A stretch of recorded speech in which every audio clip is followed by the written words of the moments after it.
Welcome everyone. We're here today in London to present the results of the State of Content Marketing 2012. We at Outbrain are really excited to be presenting the survey results of over 1,000 respondents consisting of brands, agencies, and publishers.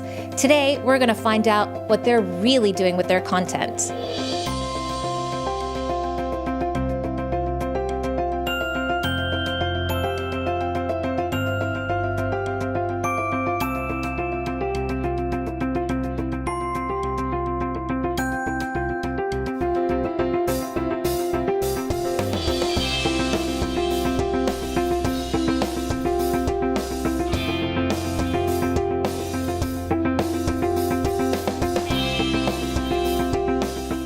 At the end of 2011, we'd seen that over the course of the year there had been about an 880 million spend in content marketing, and that was expected to rise by about 10% by the end of this year. So seeing the results of the study today is an opportunity for us to see how realistic that is, whether or not people are spending as much more on content as they said they were going to, and how people's marketing strategies are developing. I expect the content marketing study results to basically be like a hockey stick on content marketing. We've experienced it as a B2B marketing agency, just content marketing absolutely taking off. I'm sure we'll see that in the survey today. Well, today I'm actually expecting people to say it's important, but it's difficult, or they haven't managed a way to deliver it in the right way, if at all. That's what I'm expecting.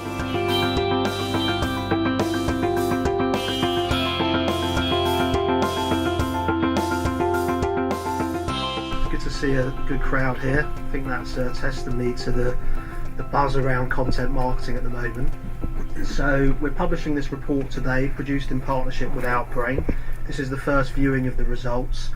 It's based on a survey of over 1,000 marketers, including publishers, agencies, and in-house marketers working for brands. We asked the respondents whether they agreed or disagreed or were neutral around a number of different statements. So one here is whether content marketing will become more important over the next 12 months.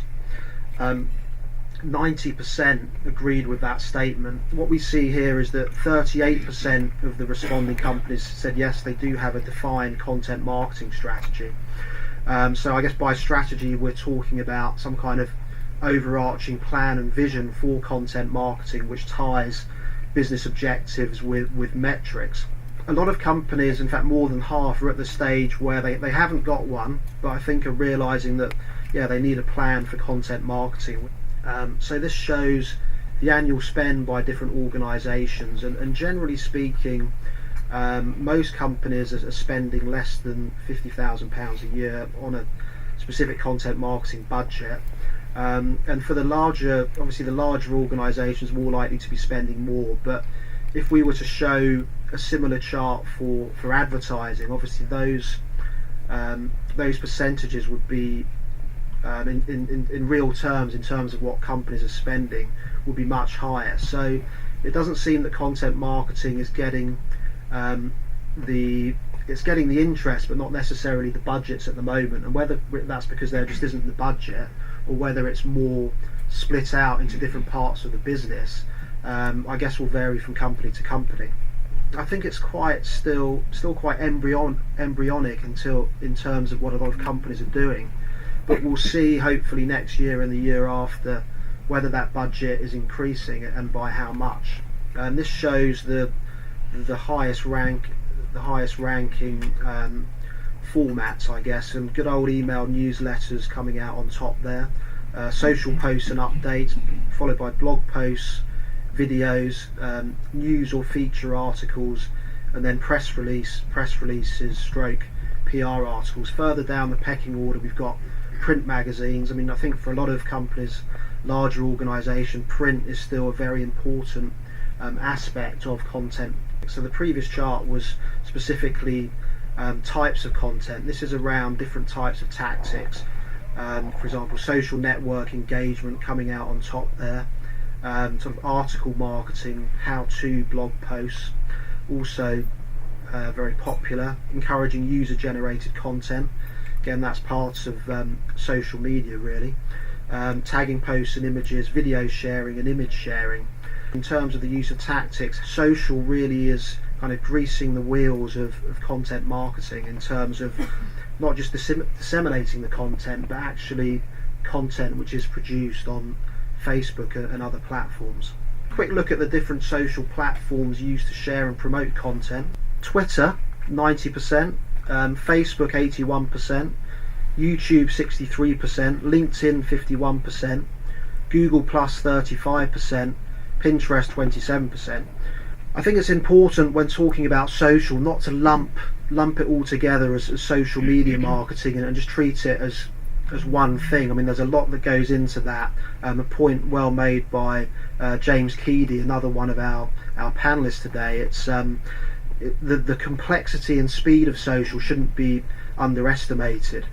Looking at the barriers to effective content marketing, what we've done here is split this out by what in-house marketers are saying and also by what agencies or consultants are saying, with the percentages for the different barriers in dark blue there for in-house companies and in light blue for agencies, consultants. So for organisations themselves analysing what they're doing, the big stumbling blocks tend to be around lack of human resources, so not enough people to make it happen, lack of budget, company politics. Whereas with the agencies, consultants is looking in at asking about the barriers for their clients, they tend to point more to lack of understanding, lack of training within client businesses, and also a lack of content creation skills. So quite a different perspective on that. There's been a lot of talk about brands becoming publishers themselves, retailers becoming pub tailors, and generally there is a consensus that brands are becoming more like publishers, publishing content, marketing that content. When we did a cross-tabulation there by whether or not the respondents were publishers, what we saw is they were more likely to have a strategy around content marketing. Yeah, I think a lot of publishers are trying to really do more to monetize their content. They're looking for more revenue from different areas as there's pressure on traditional revenue streams. So in terms of the split for the objectives, we can see publishers more likely to be looking at harder metrics like increased sales, more likely to be trying to generate incremental revenue from content. So just to summarise what I've talked about, content marketing is growing in importance. It's becoming its own discipline. But within that, companies really need to make sure they've got a strategy in place and make sure they've got the right objectives and the right metrics and KPIs to help meet those objectives. The second summary point is around social media and the way that content marketing and social are inextricably linked. Social is very important, and important to see social not just as one thing, but an amalgamation of different platforms and types of marketing. The importance of having the right skills within the business, across the organisation. As I said, these kind of T-shaped people who can pull together these different functions within the business to make sure that everything is streamlined and working in the right direction. And then finally, how brands can learn from publishers. So in terms of the harder business objectives, but also I think in terms of this is the point that Catherine Toole makes around the professionalism that publishers historically have around producing content, editorial, timelines and production schedules. I think that's an area where brands again can learn from publishers. I think now we're going to move on to the panel. So thanks for hearing me out. I'd like to welcome you all, our esteemed and highly experienced panellists today. Now, last week, when we were preparing this conference today, we had a conference call about kind of all the issues kind of affecting all of us in very different ways, and it became quite a heated and interesting debate. So I guess my first question to the panel, which is something we discussed, is do you think the rise of content marketing has been attributed to the fact that brands can no longer get what they require and consumer engagement from traditional advertising? Basically what's happened is we've gone 360. Before broadcast, people just spoke to each other and they consume content in one form or another. And I think we're seeing, as a result of social media and content, that we're coming 360 on that. Broadcast isn't as effective as it used to be, and consumers and business customers alike are now used to having a voice and consuming content where and when they like, and also having an opinion about the brand story as well. There's a lot of mention of platform and strategy. How do you think you should divide your thinking in terms of content marketing between strategy, execution, measurement, and actually thinking about the different platforms? I think if you go for a sort of platform first approach with no central idea, then you're going to be flailing around a bit. Imagine going on Twitter basically with nothing to say. That's the way I kind of would look at it. And you've got to have a kind of central content strategy to have something to talk about and actually share. My question is really how much brands really want to partner with publishers to work on content marketing, and how much you'd actually rather just go directly to audiences, which you can do in spades now. We're seeing a lot of wonderful synergies that are happening between brands and publishers. I can speak for it in the United States at least, where they're happening in different forms and different ways. But I'll give you a couple of examples. Forbes, which is a very well-known financial publication, they have a portion of their site called Ad Voices, where they basically host what they label as sponsored content, but these are pieces of content that brands have produced who have knowledgeable experts talking about something that they know well, and they host it on the Forbes site. We're also seeing that with The Atlantic. So The Atlantic magazine in the States, they just came out with a publication called Quartz, which you may or may not have heard of. But in that case, what they're really doing in their partnership is they're leveraging their experience as writers and as editors to help brands produce the content.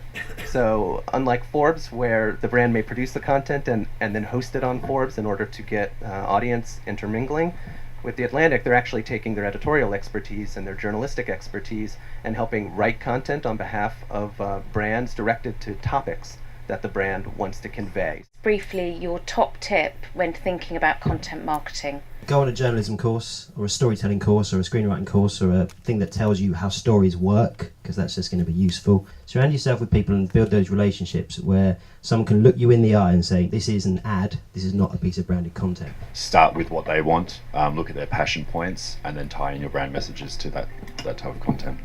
My tips about the two things that I notice that typically get missed off when doing that, and that's set your objectives, allocate the right amount of time to set clear objectives, and it's the other end of the tail, which is know what success looks like. I'd just like to all to put your hands together to thank Outbrain eConsultancy and our panellists.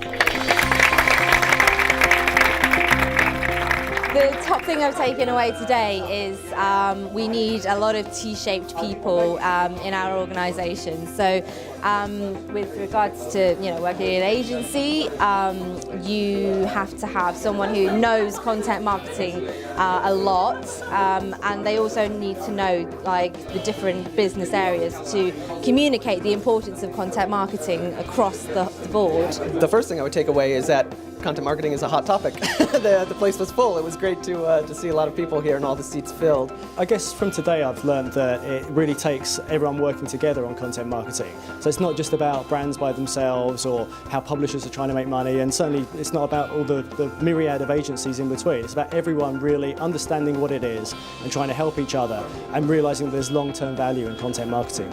I think that the conference itself had, quite unusually, 5 people on the panel who all had differing views. They all had great stories to tell and didn't speak through their own pockets, which was very, very encouraging. I thought that also they gave everybody a great opportunity to think challengingly about how they should mount their own content marketing strategy. And I think the most important thing that came out was the brand leads, the agencies follow.